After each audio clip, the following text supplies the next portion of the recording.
जिनके लिए तुमने कमाया, जिनके लिए तुमने जोड़ा, जिनके लिए तुम लेकर आए हो, जिनके लिए तुम दे रहे हो, वही पत्नी और वही पुत्र यदि आपके कहने पर ना चले, आपका आदर ना करें, आपका सम्मान ना करें, जरा सी बात पर बेटा चिल्ला कर दौड़ने लगे, जरा सी बात पर पत्नी चिल्ला कर दौड़ने लगे, तो निवेदन है फिर दुकान पर सुबह 8 बजे से 10 बजे रात्रि तक क्यों बैठे हो?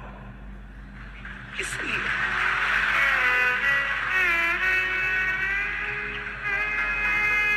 किसके लिए कमा रहे हो? किसके लिए जोड़ रहे हो?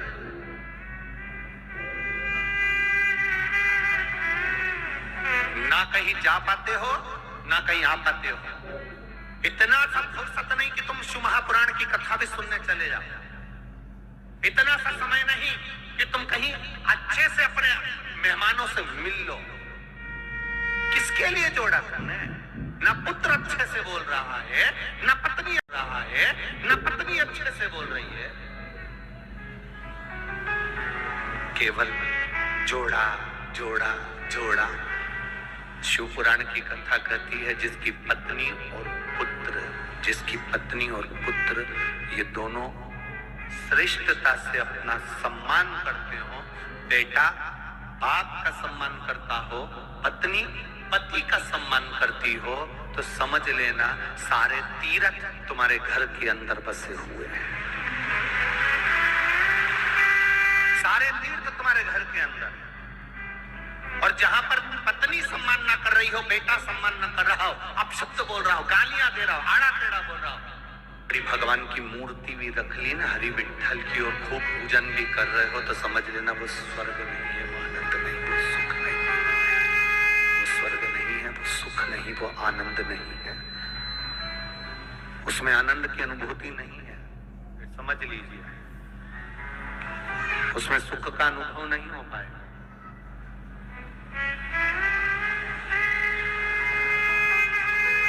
उसमें आनंद का अनुभव नहीं हो पाएगा।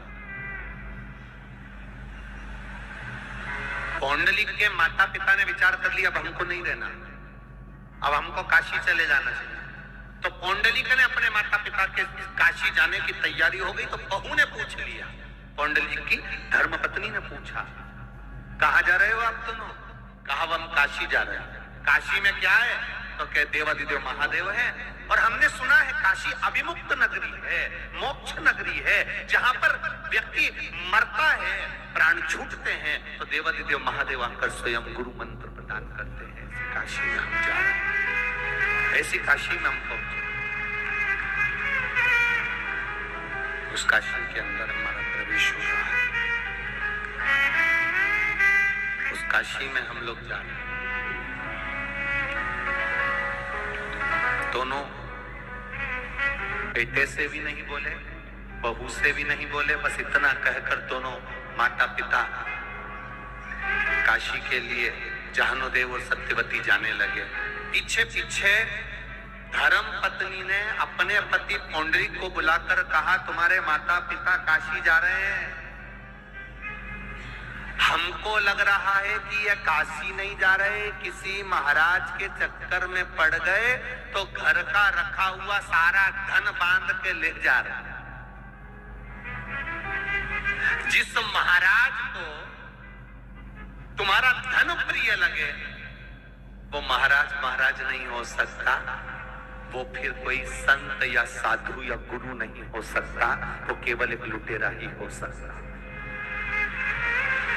जिसको तुम्हारे धन की प्रियता लगे, जिसको तुम्हारे सत्ता की प्रियता लगे, तुम्हारे वैभव की प्रियता लगे, तुम्हारे धन संपदा की प्रियता लगे, फिर वो संत नहीं हो सकता, वो साधु नहीं हो सकता, वो गुरु नहीं हो सकता, वो संत, वो साधु, गुरु नहीं है।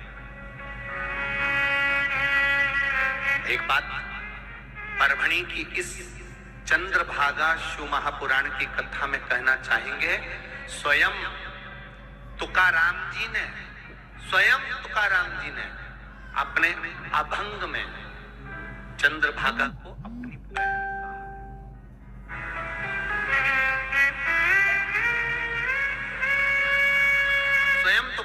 ने अपने अभंग में चंद्रभागा को अपनी बहन कहा। परवणी की चंद्रभागा शिव महापुराण की कथा में संत तुकार भागा कारिती से पाप भंगा, अर्थात वो चंद्रभागा कैसी है तो कहा केवल उसकी शरणागति में पहुंचकर, उसके चरणों में पहुंचकर, उसका स्नान कर कर, उसका दर्शन कर कर लोगों के पाप कट जाते हैं। तो संत तुकाराम जी कहते हैं उसी तरह संत होता है, उसी तरह साधु होता है, उसी तरह तपस्वी होता है, उसी तरह साधक होता है, उसी तरह उपासक होता है, जिसका मात्र दर्शन कर कर लोगों के पाप कट जाते हैं। केवल दर्शन।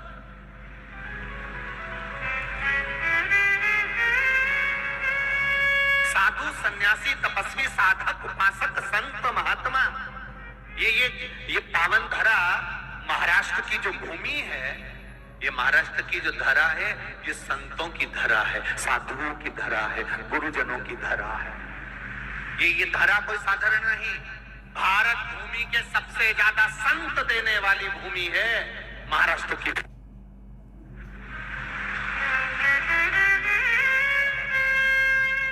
छत्रपति शिवाजी को देने वाली ये भूमि है महाराष्ट्र की भूमि। मां अहिल्याबाई को देने वाली भूमि है ये महाराष्ट्र की भूमि। ये कोई भूमि साधारण नहीं। सकुबाई जैसी संत को दे देती है ये मां।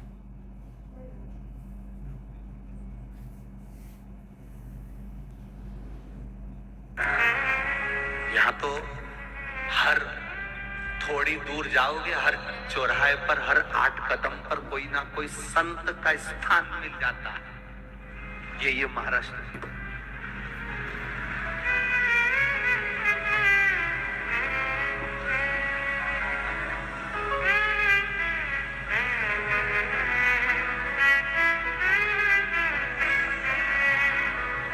पर दुख एक होता जा रहा है।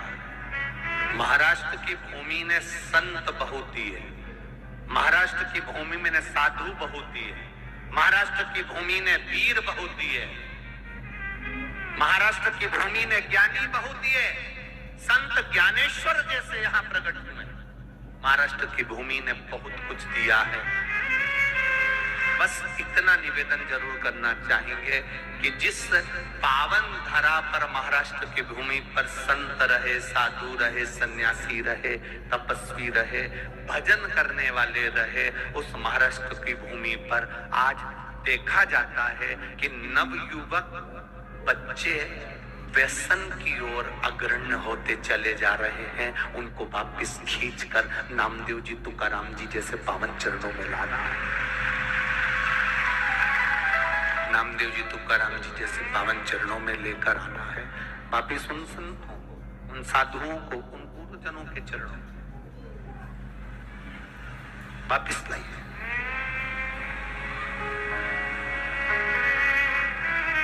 भटक रहे हैं लोग।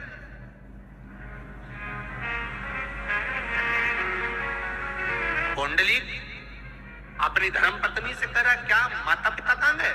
ऐसा लग रहा है कि धन लेकर गए। संत को धन की जरूरत नहीं है। संत को, साधु को, सन्यासी को, तपस्वी को और उपासक को तुम्हारी दौलत की जरूरत नहीं पड़ती है।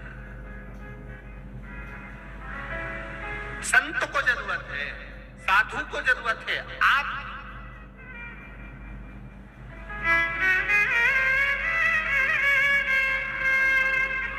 एक राजा एक गुरु के पास गया और गुरु जी से जाकर बोला, आप जाने वो राजा और गुरु की बात बहुत दूसरी हो गई। सांसद जी मैं कहना चाहूंगा, अभी कौकड़ी गांव में कथा थी, कौकड़ी में कथा थी। तो वो हम अगर राजा और रानी की कथा सुनाएंगे तो बहुत पुरानी कथा हो जाएगी। हम कौकड़ी गांव की कथा सुना देते हैं। कौकड़ी गांव में कथा एक साधारण से लड़के ने करा, जायसवाल परिवार, आपने टीवी पर भी देखा होगा। साधारण, ना उसके पास में धन है, ना दौलत है, ना वैभव है, ना सत्ता है। साधारण कथा। एक फैक्ट्री के मालिक को मालूम पड़ा, फैक्ट्री के मालिक हरिभाऊ जादव जी, जब फैक्ट्री के मालिक को मालूम पड़ा कि हमारे पास में बहुत बाबा की कृपा है। तो जायसवाल जी, तुम्हें किसी के पास जाने की जरूरत नहीं है। जितना भी भोजन भंडारे में चावल जाए, सामान जाए, उनकी सीमेंट की भी फैक्ट्री थी और राइस मिल भी थी। तो उन्होंने कहा कि जितना भी चावल जाए और जितना भी सामान जाए वो हमारे यहां से जाए। अब देखिएगा जरा सांसद, हमारे यहां से जाए। अब बात समझना जरा, उन्होंने लिख दिया हमारी इतनी फैक्ट्री है और हमारा ये वैभव है और जो भी जाए वो हमारे यहां से जाए। अब कोकड़ी गांव में कथा, भक्त तो भक्त है, शिव के भक्त तो बड़े अड़भंगे होते हैं महाराज। कोई आया, एक गाड़ी भरकर आलू ले आया, कोई आया, हमने ये बात कथा में भी कही, एक गाड़ी भरकर बैंगन भट्टा ले आया, कोई एक गाड़ी भरकर टमाटर ले आया, कोई एक गाड़ी भरकर चावल ले आया, कोई एक गाड़ी भरकर आटा ले आया, कोई एक गाड़ी भरकर तेल ले आया। सांसद जी, भोजन पूरा समाप्त हो गया, 7 दिन की कथा पूरी हो गई, भंडारे में इतना सामान एक्स्ट्रा रह गया कि 7 दिन की कथा में और 10,000, 50,000, 1 लाख आदमी भोजन कर ले। जब फैक्ट्री के मालिक के पास में खबर गई, साहब वो कथा हो गई है बाबा की कृपा से, तो उन्होंने तुरंत अपनी मिल, राइस मिल वाले को बुलाया कि कितना चावल गया, कथा में कितना चावल गया। साहब वो मांगने तो कोई आया ही नहीं। सामान कितना गया, साहब अपने यहां पर कोई मांगने नहीं आया, कथा सुनने जो आए थे वो ही इतना लेकर आए थे कि कथा पूर्ण का आनंद देकर चले। शिव तत्व देखिए, शंकर की कथा, शिव को तुम्हारा वैभव नहीं चाहिए, सत्ता, तुम्हारी दौलत, तुम्हारा धन वैभव सब तुम्हारे पास में रखे, उनको नहीं चाहिए।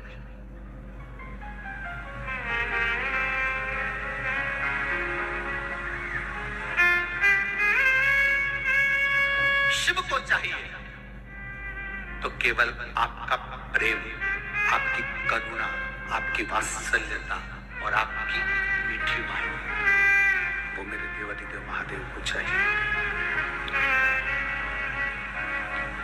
कभी एकांत में बैठकर अगर दिल से बोल भी लिए ना, श्री शिवाय नमस्तुभ्यम, उतना मेरे महादेव ने स्वीकार कर लिया, उतना मेरे महादेव ने स्वीकार कर लिया। क्या है? शिव महापुराण की कथा में लिखा हुआ, श्री शिवाय नमस्तुभ्यम बोलने वाले का केवल मुख का दर्शन कर लो तो सारे पाप नष्ट हो जाते हैं, 1000 अश्वमेध यज्ञ का पुण्य फल प्राप्त हो जाता है। शिव महापुराण की कथा सुनकर जाने वाला व्यक्ति जिस राह से निकल कर जाता है, जिस मार्ग से निकल कर जाता है, वहां कोई कितना भी किसी भी भाव से मर गया हो, कुंवारी अवस्था में गया हो, अधोगति में मरा हो, गर्भ में मरा हो, अगर ऐसा व्यक्ति भी कथा सुनकर जाने वाले का मात्र दर्शन कर लेता है तो उसकी गति सुधर जाती है, उसका पिंड दान हो जाता है, उसको तर्पण और पिंड की जरूरत नहीं पड़ती। ऐसा शिव महापुराण का तत्व कह रहा है।